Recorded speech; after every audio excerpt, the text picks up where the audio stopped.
إن الحمد لله نحمده ونستعينه ونستغفره ونؤمن به ونتوكل عليه ونعوذ بالله من شرور أنفسنا ومن سيئات أعمالنا من يهده الله فلا مضل له ومن يضلل فلا هادي له ونشهد أن لا إله إلا الله ونشهد أن محمدا عبده ورسوله أما بعد أعوذ بالله من الشيطان الرجيم بسم الله الرحمن الرحيم قاف والقرآن المجيد بل آسفوا أن جاءهم منذر منهم فقال الكافرون هذا شيء عظيم أإذا متنا وكنا ترابا ذلك رجل بعيد قد علمنا ما تنقص الأرض منهم وعندنا كتاب حفيظ بل كذبوا بالحق لما جاءهم فهم في أمر مريض أفعينا بالخلق في نوس قاف القرآن المجيد والآسر أن جاءهم منذرهم منهم فقال الكافرون هذا شيء عظيم أإذا متنا وكنا ترابا ذلك رجع بعيد قد علمنا ما تنقص الأرض منهم وعندنا كتاب حفيظ بل كذبوا بالحق لما جاءهم فهم في أمر مريض أفلم ينظروا إلى السماء فوقهم كيف بنيناها وزيناها وما لها من فروج والأرض مددناها وألقينا فيها رواسي وأنبتنا فيها من كل زوج بعيد تبصرة وذكر لكل عبد منيب ونزلنا من السماء ماء مباركا فأنبتنا به جنات وحب الحصيد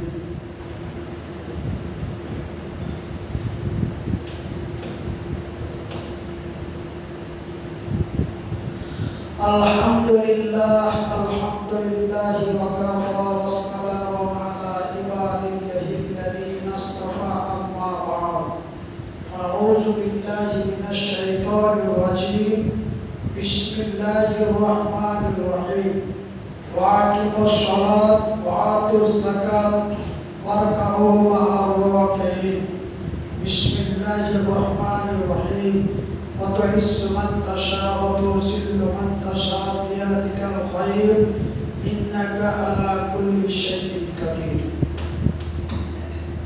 সমস্ত প্রশংসা ও সমস্ত তারিফ ওই মহান রব্বুল আলামিনের, যেই মহান আল্লাহর অশেষ দয়ায় আমরা দুনিয়াবী কাজকর্ম ছেড়ে আমরা এই পবিত্র জুমা মসজিদে উপস্থিত হতে পেরেছি। তাই আল্লাহর শুকরিয়া আদায় করে বলি আলহামদুলিল্লাহ। তারপরে আমাদের প্রিয়তর রাসূল দো জাহানের নবী মুহাম্মদুর রাসূলুল্লাহ সাল্লাল্লাহু আলাইহি ওয়াসাল্লাম। আমার ভাইরা, আপনারা আমাকে সবাই চিনেন, আমি আপনাদের কারো চিনি না। যাই হোক, আজকে হঠাৎ আপনাদের এখানে এসেছি, নিশ্চয় কোনো বিষয় আছে। সেই বিষয়ে জুমার পরে বলা হবে ইনশাআল্লাহ। তো আমি পবিত্র আল কোরআনের মধ্য থেকে ছোট্ট একটি আয়াত পাঠ করেছি সূরা আল বাকারা থেকে। জুমার দিন অত্যন্ত গুরুত্বপূর্ণ সময়। বিশেষ করে আমরা সকলেই জানি যে জোহরের নামাজ 4 রাকাত, কিন্তু আমরা জুমার দিন 2 রাকাত পড়ি। তার কারণটা হলো এই খুতবাটা হচ্ছে অত্যন্ত গুরুত্বপূর্ণ, আর একদম সঠিক টাইমে খুতবা শেষ করে নামাজ আদায় করতে হবে। তো আমি যে কথাটা বলতে চাই যে আমরা মুসলমান,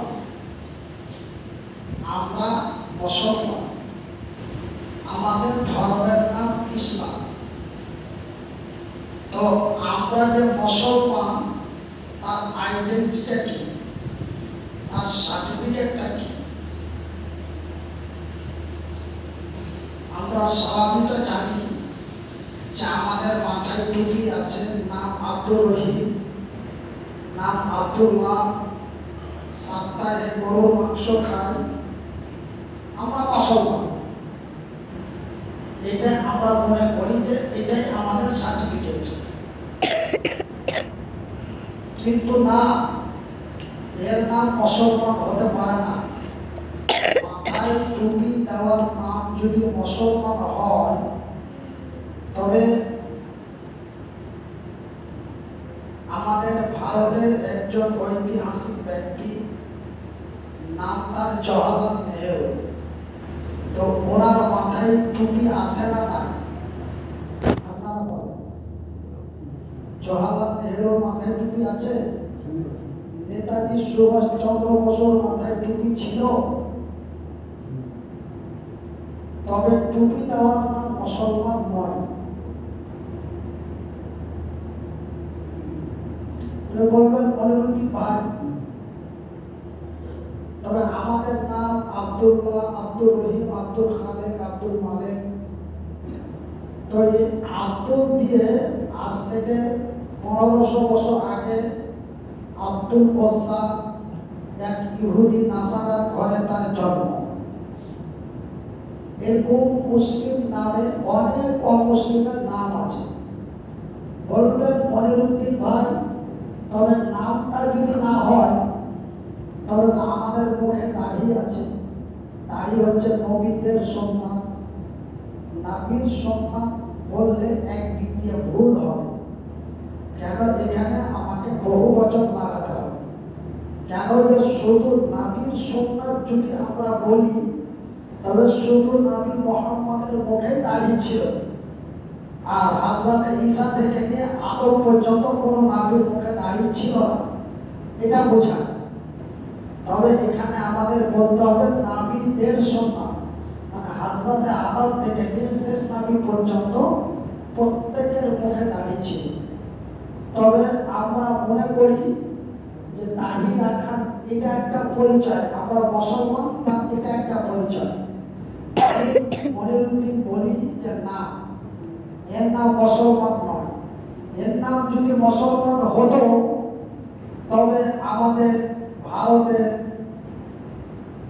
বিশ্ববিখ্যাত কবি রবীন্দ্রনাথ ঠাকুর, তার মুখে দাঁড়িয়ে আছে না নাই? তারপরে আমাদের বর্তমান যিনি দেশ চালাচ্ছেন,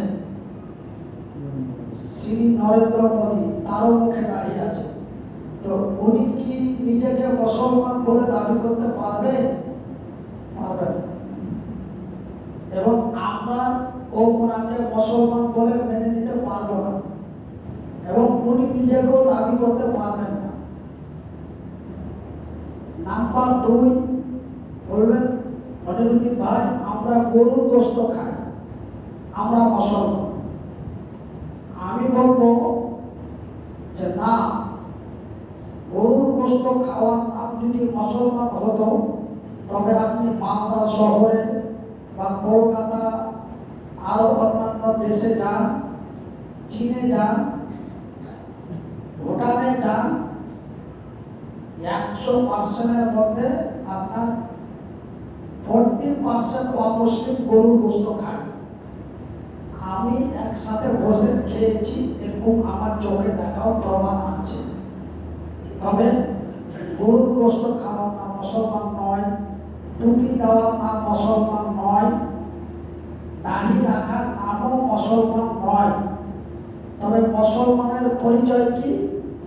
মুসলমান এবং অমুসলমান, মুসলিম এবং গায়র মুসলিমের মধ্যে একটাই পার্থক্য, ওয়াকিমুস সালাত ওয়া আতুজ যাকাত। তোমরা নামাজ কায়েম করো আর ধন সম্পদ থাকলে যাকাত দাও। তবে আমি ভারতীয়, আমার ভারতীয় প্রমাণ কি? ভারতীয় প্রমাণ হল মানে সার্টিফিকেটের নাম, প্যান কার্ড, আধার কার্ড, পাসপোর্ট, এইগুলো হচ্ছে আমি যে একজন ইন্ডিয়ান, আমি ইন্ডিয়ান, তার প্রমাণটা হচ্ছে আধার কার্ড, প্যান কার্ড, এগুলো হচ্ছে আইডেন্টিটির নাম। আমি যে মুসলমান, তার আইডেন্টিটির নাম হচ্ছে সলাত। যদি আপনাকে কেউ রাস্তা পথে ধরে দেয়, যে বলে যে ভাই তুমি যে মুসলমান, তো তোমার আইডেন্টিটিটা কি, তোমার সার্টিফিকেটটা কি, তো তোমার সার্টিফিকেটের নাম কি, আমাকে যদি প্রশ্ন করে, তবে আমার উত্তরটা হবে আমার সার্টিফিকেটের নাম হচ্ছে সলাত। তো সার্টিফিকেটটা কই? তো মসজিদে আছে। আমরা যে 24 ঘন্টায় 5 ওয়াক্ত নামাজ পড়ি, তো মসজিদটা হচ্ছে আমাদের সলাত। ওখানে আমরা নামাজ কায়েম করি, সলাত আদায় করি, আর আমার সার্টিফিকেটের নাম হলো সলাত। আল্লাহ রাসূল বলছেন, ক্বালা নবী সাল্লাল্লাহু আলাইহি ওয়াসাল্লাম, মান তারাকা সালাতা মুতাআম্মিদান ফাকাদ কাফার। কাফের বলতে শুধু মানে অমুসলিমকে আমরা কাফের বলি, কিন্তু কাফের শব্দটা হচ্ছে আরবিক শব্দ। আমরা বলি অমুসলিম, কেউ বলে হিন্দু, কেউ বলে জৈন, কেউ বলে বৌদ্ধ। তো এগুলো হচ্ছে আপনার ধর্মের নাম। হিন্দু হলো একটা জাতের নাম, আমাদের জাতির নাম হলো মুসলমান, আর আমাদের ধর্ম হলো ইসলাম। যারা হিন্দু, হিন্দু হলো একটা জাতির নাম, হিন্দু কোনো ধর্ম না। আপনি আকাশ পাতাল বিশ্ব খুঁজে দেখবেন, প্রায় সারা পৃথিবীতে প্রায় 200 কোটি বই আছে। 200 কোটি বইয়ের মধ্যে, 200 কোটি গ্রন্থের মধ্যে কোন গ্রন্থে হিন্দু বলে ধর্ম এরকম পাবেন না। হিন্দু একটা জাতির নাম। তবে হিন্দু ধর্মের নাম হলো সনাতন ধর্ম, যেটাকে আমরা অমুসলিম বা কাফের। কাফের বলতে ইহুদি, কাফের বলতে খ্রিস্টান, কাফের বলতে নাসারা, কাফের বলতে বৌদ্ধ, মানে যারা বৌদ্ধ ধর্ম, বুদ্ধদেব ভট্টাচার্য থেকে বৌদ্ধ। বৌদ্ধ ধর্মের মানে হলো যে কোনো ধর্ম নাই।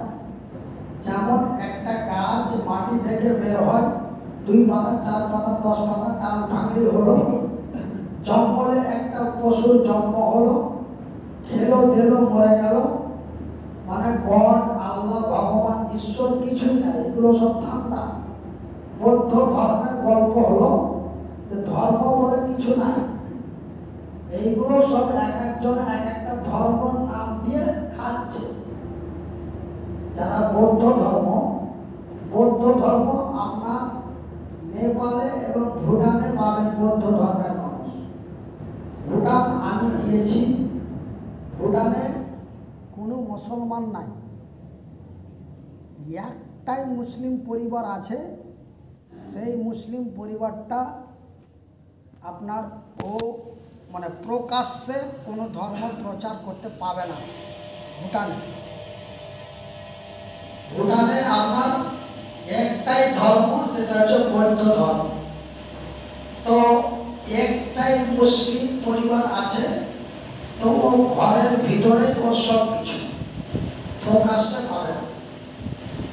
তো আল্লাহ রাসূল এই কথাই বললেন যে মুসলমান এবং অমুসলমানের পার্থক্যটাই হলো সলাত। তো যাই হোক ভাই, আপনারা আমার কথাবার্তাতে বুঝতে পারছেন, আমি বিগত 2 বছর প্রায় হতে আসছে, 2022 সালের 28শে নভেম্বর আমি দক্ষিণ 24 পরগনা মিডিয়া পুরুষ থেকে চটা বলে ওই চটা থানা থেকে আমি যাচ্ছিলাম মেদিনীপুর কেশপুর। ওই কেশপুর যেতে যেতে মিডিল রাস্তায় আমার ব্রেন স্ট্রোক হয়। ব্রেন স্ট্রোক হওয়ার পর আমি বড় অসুস্থ হয়ে পড়ি। 12 দিন আমার কোনো জ্ঞান ছিল না। 12 দিন আমি হাসপাতালে ছিলাম। দিয়ে আস্তে আস্তে ওখান থেকে 18 দিন পর আমার ছুটি হলো।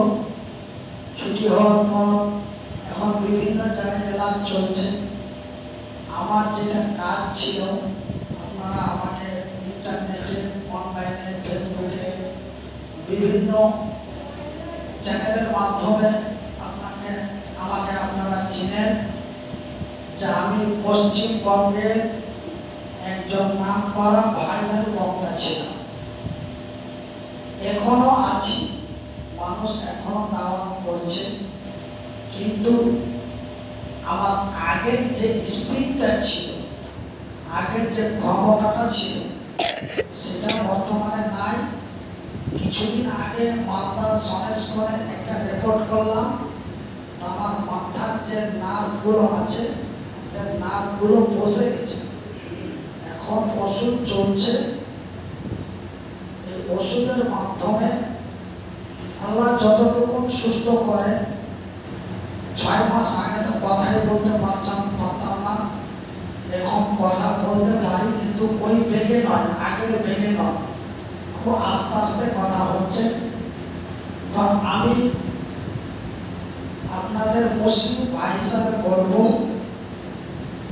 আল্লাহ নবী সাল্লাল্লাহু আলাইহি ওয়াসাল্লাম কুল্লু মুসলিমুন ইখওয়ান, এক মুসলমান অন্য এক মুসলমানের ভাই। আমি আপনাদের ভাই, আপনারা আমার ভাই। আমি ভাই হয়ে আপনাদের কাছে অনুরোধ করে যাব, হয়তো আল্লাহ আমাকে বাঁচিয়ে দিয়েছে। অনেকেই আমাকে বলছে যে মনিরুদ্দিন ভাই, আল্লাহ আপনাকে হায়াত দিয়েছে, কিন্তু ব্রেন স্ট্রোক রোগী বাঁচে না। হার্ট স্ট্রোক এবং ব্রেন স্ট্রোক, ওকে 100টার মধ্যে 99টাই ডেথ হয়। কিন্তু আল্লাহ নিশ্চয় আপনাকে দুনিয়াতে রেখেছে, এর কোনো মুসলিহাত আছে। তো দেখেন ভাই, একটা মানুষ যদি দুনিয়াতে বেঁচে থাকে, তবে তার অনেক কিছু প্রয়োজন আছে। আমি সেসব কথাগুলো আপনাদের বলতে চাই না। আমি একটাই অনুরোধ করব যে আমরা মুসলমান, তাই আমি আপনাদের বলবো যে আমরা ওয়াক্তে ওয়াক্তে সালাত আদায় করি। সালাতটা হচ্ছে অত্যন্ত গুরুত্বপূর্ণ, এবং মুসলমান এবং অমুসলমানের মধ্যে পার্থক্যটা হচ্ছে সালাত। আমরা জানি যে আল্লাহ এই পৃথিবীর মানুষের জন্য জান্নাত তৈরি করে রেখেছে। তো জান্নাতে যদি যেতে হয়, তবে প্রথম লাগবে আপনাকে সালাত। আপনারা সকলেই জানেন, কাল কিয়ামতের দিন হাসরের ময়দানে মানুষকে প্রশ্ন করা হবে যে তোমাকে যে দুনিয়াতে পাঠিয়েছিলাম, 65 বছর বয়স দিয়েছিলাম, 65 বছরের মধ্যে তুমি করেছো কি? তো এতগুলো প্রশ্ন করার প্রথম প্রশ্নটা হবে সালাত, মানে নামাজ দিয়ে আপনার প্রশ্ন স্টার্ট হবে। তারপরে তো চললো মারপিট, ঘুষ ঘাস, এটা সেটা, শয়তানি বদমাশি, এটা সেটা চললো।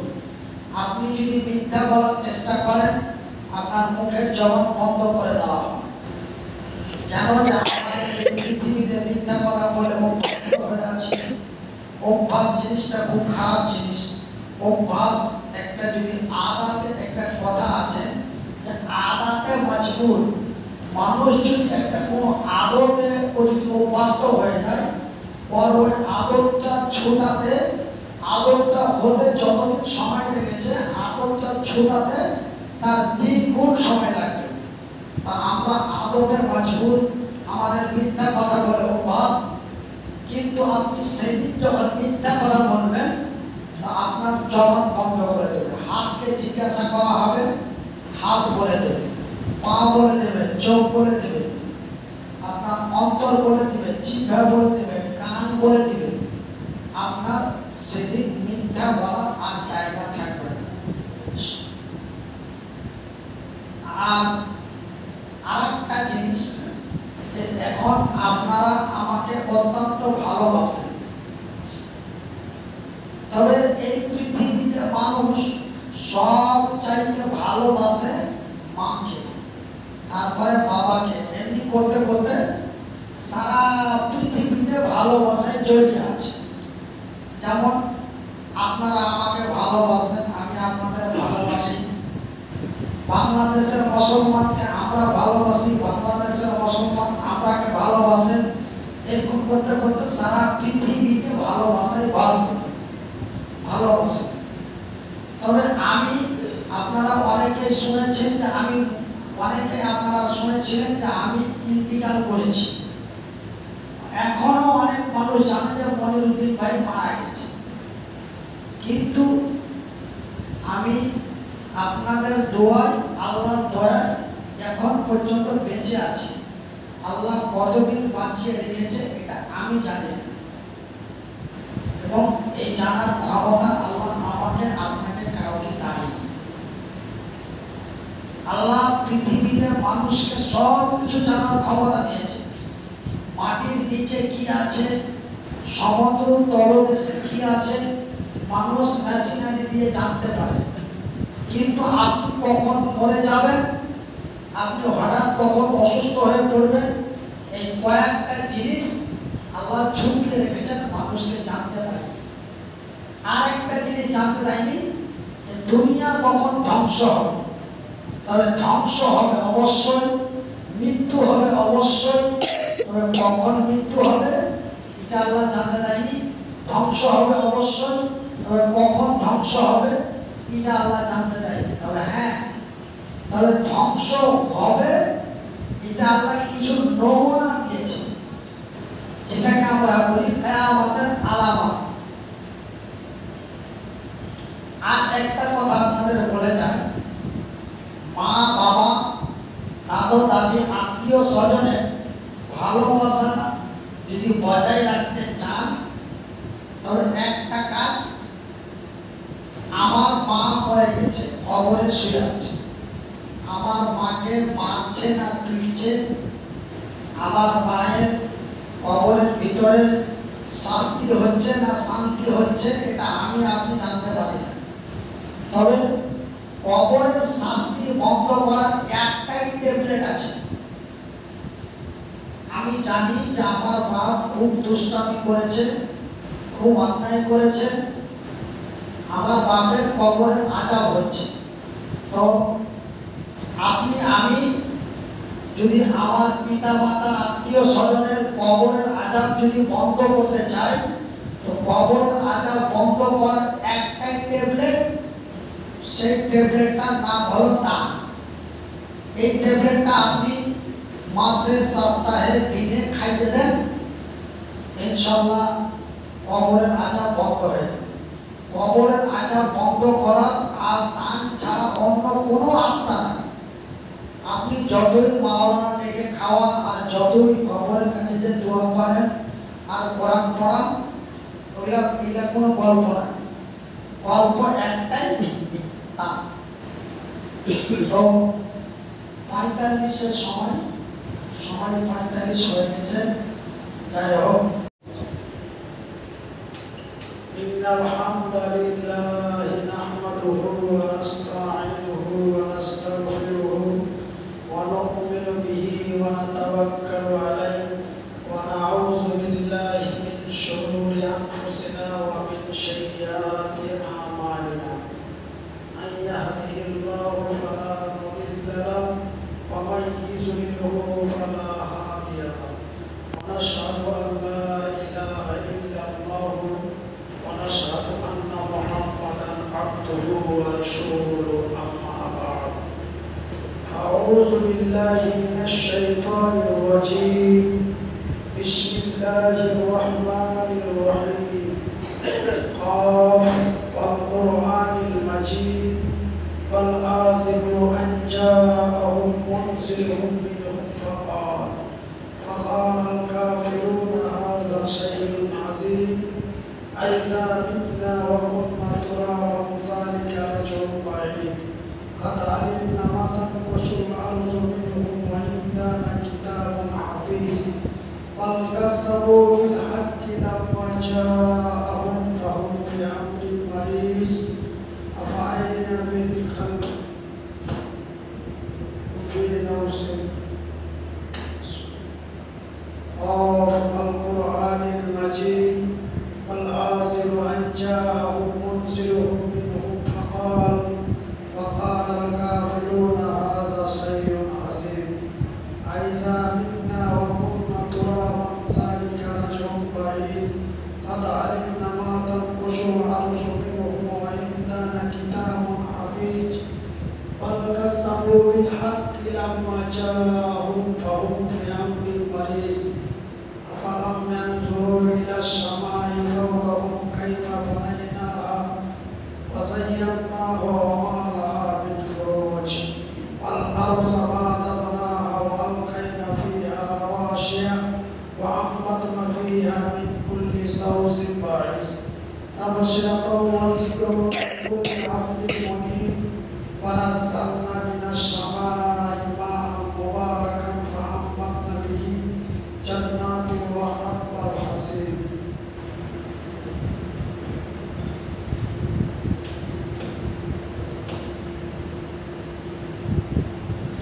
الحمد لله وكفى والسلام على عباده الذين اصطفى أما بعد أعوذ بالله من الشيطان الرجيم بسم الله الرحمن الرحيم وأقيموا الصلاة وآتوا الزكاة واركعوا مع الراكعين بسم الله الرحمن الرحيم وتعز من تشاء وتذل من تشاء بيدك الخير إنك على كل شيء قدير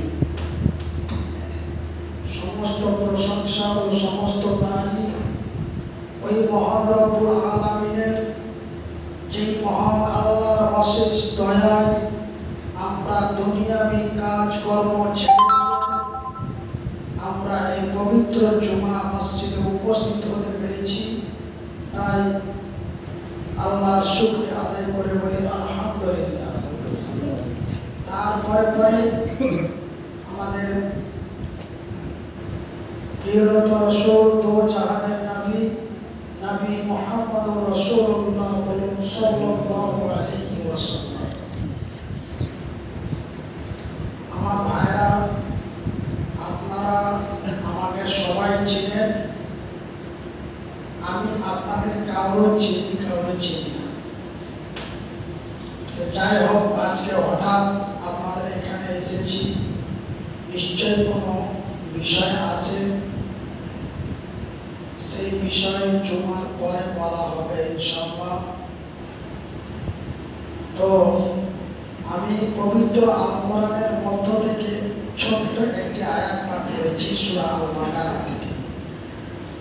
জুমার দিন অত্যন্ত গুরুত্বপূর্ণ সময়, বিশেষ করে আমরা সকলেই জানি যে জোহরের নামাজ 4 রাকাত, কিন্তু আমরা জুমার দিন 2 রাকাত পড়ি। তার কারণটা হলো এই খুতবাটা হচ্ছে অত্যন্ত গুরুত্বপূর্ণ, আর একদম সঠিক টাইমে খুতবা শেষ করে নামাজ আদায় করতে হবে। তো আমি যে কথাটা বলতে চাই যে আমরা মুসলমান,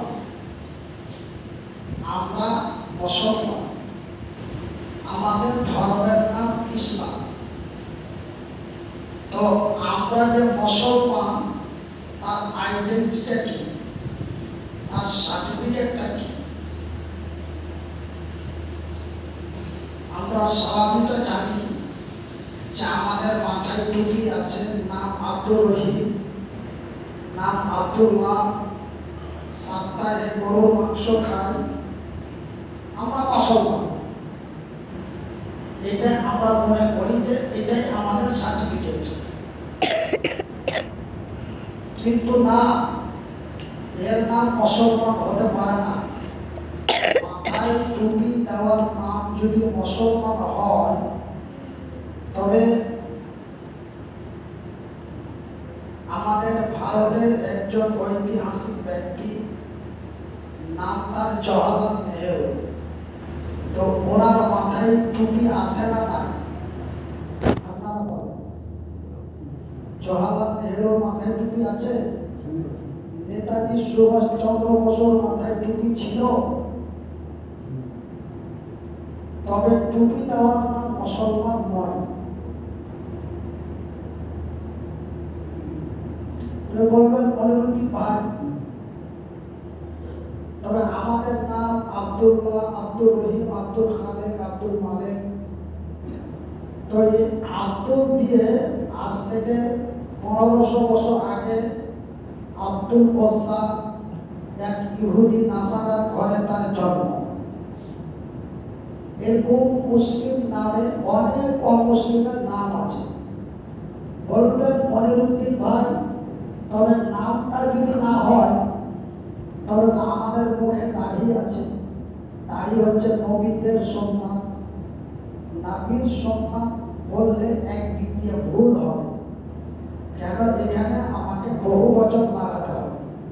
কেন যে শুধু নবীর সুন্নাত যদি আমরা বলি, তবে শুধু নবী মুহাম্মদের মুখে দাড়ি ছিল, আর হযরত ঈসা থেকে নিয়ে আদম পর্যন্ত কোনো নবীর মুখে দাড়ি ছিল না, এটা বোঝায়। তবে এখানে আমাদের বলতে হবে নবীদের সুন্নাত, মানে হযরত আদম থেকে নিয়ে শেষ নবী পর্যন্ত প্রত্যেকের মুখে দাড়ি ছিল। তবে আমরা মনে করি যে দাড়ি রাখা এটা একটা পরিচয়, আমরা মুসলমান, তার এটা একটা পরিচয়।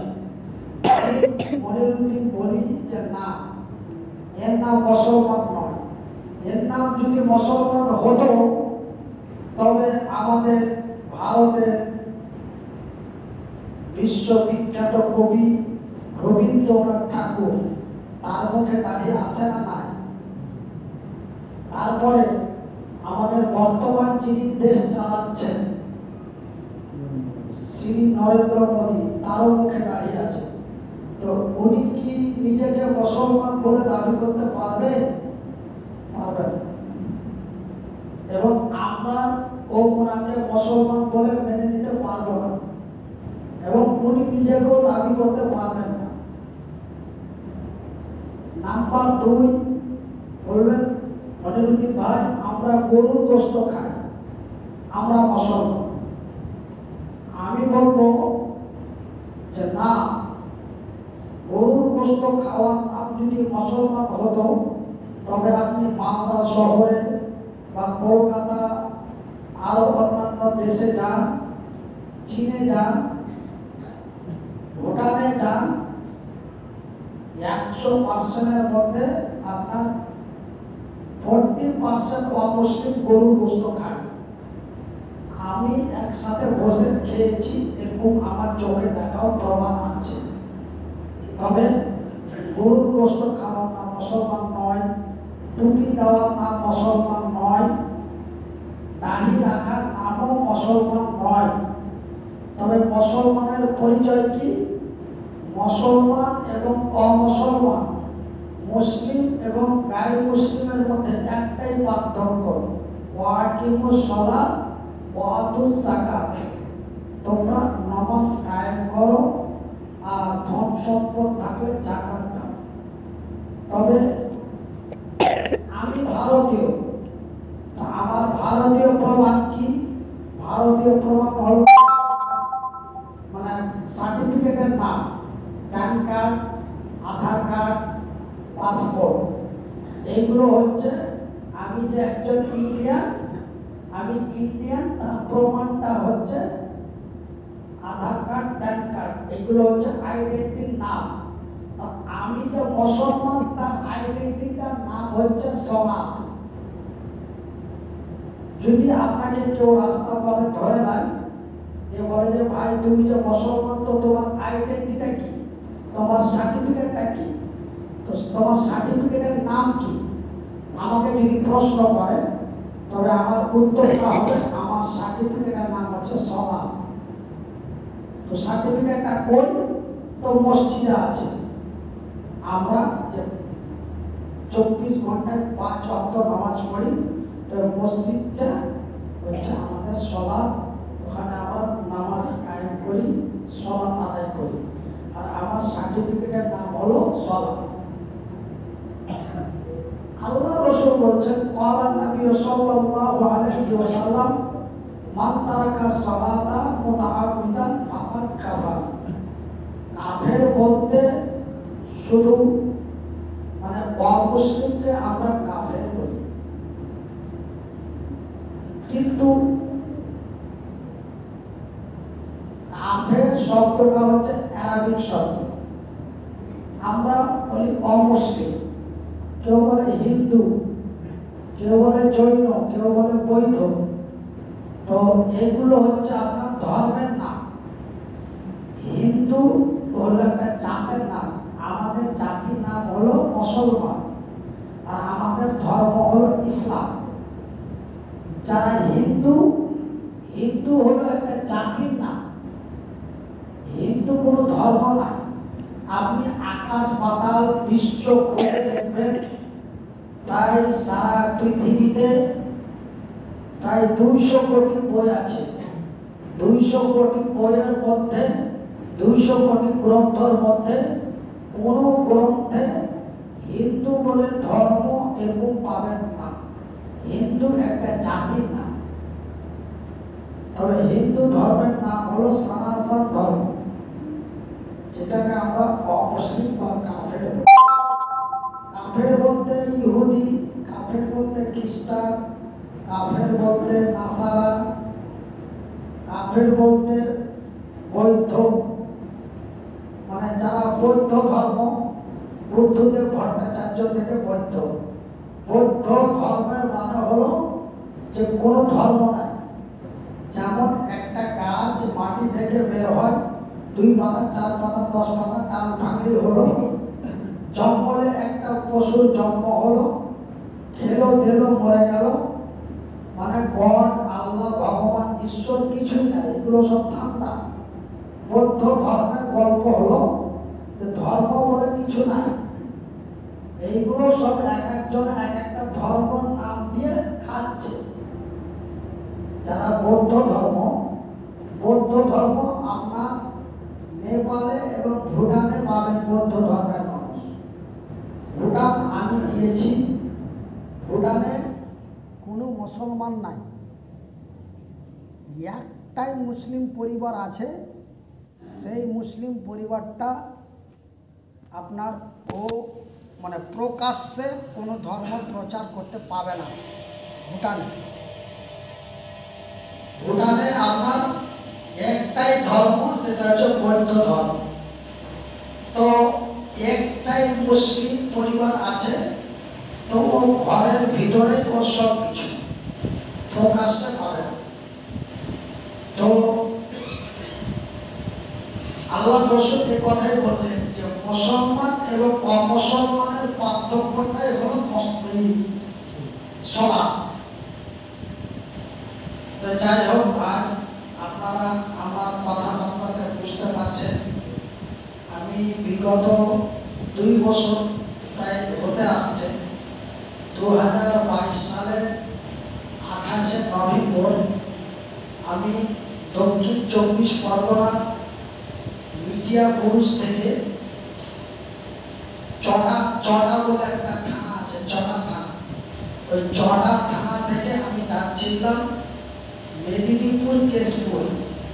ওই কেশপুর যেতে যেতে মিডিল রাস্তায় আমার ব্রেন স্ট্রোক হয়। ব্রেন স্ট্রোক হওয়ার পর আমি বড় অসুস্থ হয়ে পড়ি। 12 দিন আমার কোনো জ্ঞান ছিল না। 12 দিন আমি হাসপাতালে ছিলাম। দিয়ে আস্তে আস্তে ওখান থেকে 18 দিন পর আমার ছুটি হলো। ছুটি হওয়ার পর এখন বিভিন্ন জায়গায় এলাজ চলছে।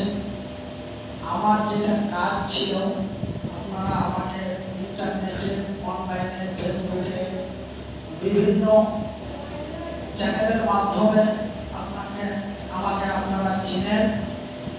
যে আমি পশ্চিমবঙ্গের একজন নামকরা ভাইরাল বক্তা ছিলাম, এখনো আছি, মানুষ এখনো দাওয়াত করছে, কিন্তু আমার আগের যে স্পিডটা ছিল, আগের যে ক্ষমতাটা ছিল, সেটা বর্তমানে নাই।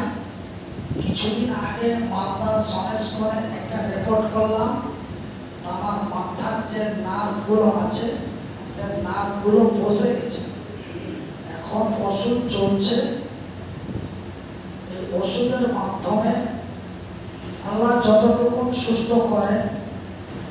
6 মাস আগে তো কথাই বলতে পারতাম না, এখন কথা বলতে পারি, কিন্তু ওই বেগে নয়, আগের বেগে নয়, খুব আস্তে আস্তে কথা হচ্ছে। তো আমি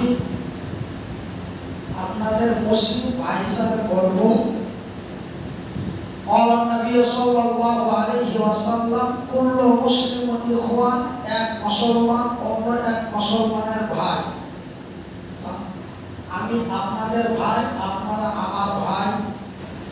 আমি ভাই হয়ে আপনাদের কাছে অনুরোধ করে যাব, হয়তো আল্লাহ আমাকে বাঁচিয়ে দিয়েছে। অনেকেই আমাকে বলছে যে মনিরুদ্দিন ভাই, আল্লাহ আপনাকে হায়াত দিয়েছে, কিন্তু ব্রেন স্ট্রোক রোগী বাঁচে না। হার্ট স্ট্রোক এবং ব্রেন স্ট্রোক, ওকে 100টার মধ্যে 99টাই ডেথ হয়। কিন্তু আল্লাহ নিশ্চয় আপনাকে দুনিয়াতে রেখেছে, এর কোনো মুসলিহাত আছে। তো দেখেন ভাই, একটা মানুষ যদি দুনিয়াতে বেঁচে থাকে, তবে তার অনেক কিছু প্রয়োজন আছে। আমি সেসব কথাগুলো আপনাদের বলতে চাই না। আমি একটাই অনুরোধ করব যে আমরা মুসলমান, তাই আমি আপনাদের বলবো যে আমরা ওয়াক্তে ওয়াক্তে সালাত আদায় করি। সালাতটা হচ্ছে অত্যন্ত গুরুত্বপূর্ণ, এবং মুসলমান এবং অমুসলমানের মধ্যে পার্থক্যটা হচ্ছে সালাত। আমরা জানি যে আল্লাহ এই পৃথিবীর মানুষের জন্য জান্নাত তৈরি করে রেখেছে। তো জান্নাতে যদি যেতে হয়, তবে প্রথম লাগবে আপনাকে সালাত। আপনারা সকলেই জানেন, কাল কিয়ামতের দিন হাসরের ময়দানে মানুষকে প্রশ্ন করা হবে যে তোমাকে যে দুনিয়াতে পাঠিয়েছিলাম, 65 বছর বয়স দিয়েছিলাম, 65 বছরের মধ্যে তুমি করেছো কি? তো এতগুলো প্রশ্ন করার প্রথম প্রশ্নটা হবে সালাত, মানে নামাজ দিয়ে আপনার প্রশ্ন স্টার্ট হবে। তারপরে তো চললো মারপিট, ঘুষ ঘাস, এটা সেটা, শয়তানি বদমাশি, এটা সেটা চললো। আপনি যদি মিথ্যা বলার চেষ্টা করেন, আপনার মুখের জবান বন্ধ করে দেওয়া হবে। কেন যে আমাদের পৃথিবীতে মিথ্যা কথা বলে অভ্যস্ত হয়ে আছে। অভ্যাস জিনিসটা খুব খারাপ জিনিস। অভ্যাস একটা, যদি আদাতে একটা কথা আছে যে আদাতে মজবুর, মানুষ যদি একটা কোনো আদতে যদি অভ্যস্ত হয়ে যায়, ওর ওই আদতটা ছুটাতে, আদতটা হতে যতদিন সময় লেগেছে, আদতটা ছুটাতে তার দ্বিগুণ সময় লাগবে। তা আমরা আদতে মজবুর, আমাদের মিথ্যা কথা বলে অভ্যাস। কিন্তু আপনি সেদিন যখন মিথ্যা কথা বলবেন, তা আপনার জবান বন্ধ করে দেবে। হাতকে জিজ্ঞাসা করা হবে, হাত বলে দেবে, পা বলে দেবে, চোখ বলে দেবে, আপনার অন্তর বলে দিবে, জিহ্বা বলে দিবে, কান বলে দিবে। আপনার সেদিন মিথ্যা বলার আর জায়গা থাকবে না। আর আরেকটা জিনিস, যে এখন আপনারা আমাকে অত্যন্ত ভালোবাসেন, তবে এই পৃথিবীতে মানুষ সব চাইতে ভালোবাসে মাকে, তারপরে বাবাকে। এমনি করতে করতে সারা পৃথিবীতে ভালোবাসায় জড়িয়ে আছে। যেমন আপনারা আমাকে ভালোবাসেন, আমি আপনাদের ভালোবাসি। বাংলাদেশের মুসলমানকে আমরা ভালোবাসি, বাংলাদেশের মুসলমান আমরাকে ভালোবাসেন। এরকম করতে করতে সারা পৃথিবীতে ভালোবাসায় ভালোবাসে। তবে আমি আপনারা অনেকে শুনেছেন যে আপনারা শুনেছিলেন যে আমি ইন্তিকাল করেছি। এখনো অনেক মানুষ জানে যে মনিরুদ্দিন ভাই মারা গেছে, কিন্তু আমি আপনাদের দোয়ায়, আল্লাহর দয়ায় এখন পর্যন্ত বেঁচে আছি। আল্লাহ কতদিন বাঁচিয়ে রেখেছে এটা আমি জানি না, এবং এই জানার ক্ষমতা আল্লাহ আমাকে আপনাকে কাউকে দেয়নি। আল্লাহ পৃথিবীতে মানুষকে সব কিছু জানার ক্ষমতা দিয়েছে। মাটির নিচে কি আছে, সমুদ্র তলদেশে কি আছে, মানুষ মেশিনারি দিয়ে জানতে পারে। কিন্তু আপনি কখন মরে যাবেন, আপনি হঠাৎ কখন অসুস্থ হয়ে পড়বেন, এই কয়েকটা জিনিস আল্লাহ ছুপিয়ে রেখেছেন, মানুষকে জানতে দেয়। আর একটা জিনিস জানতে দেয়নি, দুনিয়া কখন ধ্বংস হবে। তবে ধ্বংস হবে অবশ্যই, মৃত্যু হবে অবশ্যই, তবে কখন মৃত্যু হবে এটা আল্লাহ জানতে দেয়নি। ধ্বংস হবে অবশ্যই, তবে কখন ধ্বংস হবে এটা আল্লাহ জানতে দেয়নি। তবে হ্যাঁ, তবে ধ্বংস হবে এটা আল্লাহ কিছু নমুনা দিয়েছে, যেটাকে আমরা বলি কিয়ামতের আলামত। আর একটা কথা আপনাদের বলে যায়, মা বাবা, দাদা দাদি, আত্মীয় স্বজনের ভালোবাসা যদি বজায় রাখতে চান, তবে একটা কাজ, আমার মা মরে গেছে, কবরে শুয়ে আছে, আমার মাকে মারছে না পিটছে, আমার মায়ের কবরের ভিতরে শাস্তি হচ্ছে না শান্তি হচ্ছে, এটা আমি আপনি জানতে পারি না। তবে কবরের শাস্তি বন্ধ করার একটাই ট্যাবলেট আছে। আমি জানি যে আমার বাপ খুব দুষ্টামি করেছে, খুব অন্যায় করেছে, আমার বাপের কবরে আযাব হচ্ছে। তো আমি যদি আমার পিতা মাতা, আত্মীয় স্বজনের কবরের আযাব যদি বন্ধ করতে চাই, তো কবরের আযাব বন্ধ করার একটাই ট্যাবলেট, সেই ট্যাবলেটটার নাম হলো দান। এই ট্যাবলেটটা আপনি মাসে, সপ্তাহে, দিনে খাইয়ে দেন, ইনশাআল্লাহ কবরের আযাব বন্ধ হয়ে যাবে। কবরের আযাব বন্ধ করার আর দান ছাড়া অন্য কোনো রাস্তা নেই। আপনি যতই মাওলানা ডেকে খাওয়ান আর যতই কবরের কাছে যে দোয়া করেন আর কোরআন পড়ান, ওইগুলা কোনো গল্প নাই। গল্প একটাই, দান। তো 45-এর সময় 45 হয়ে গেছে, যাই হোক।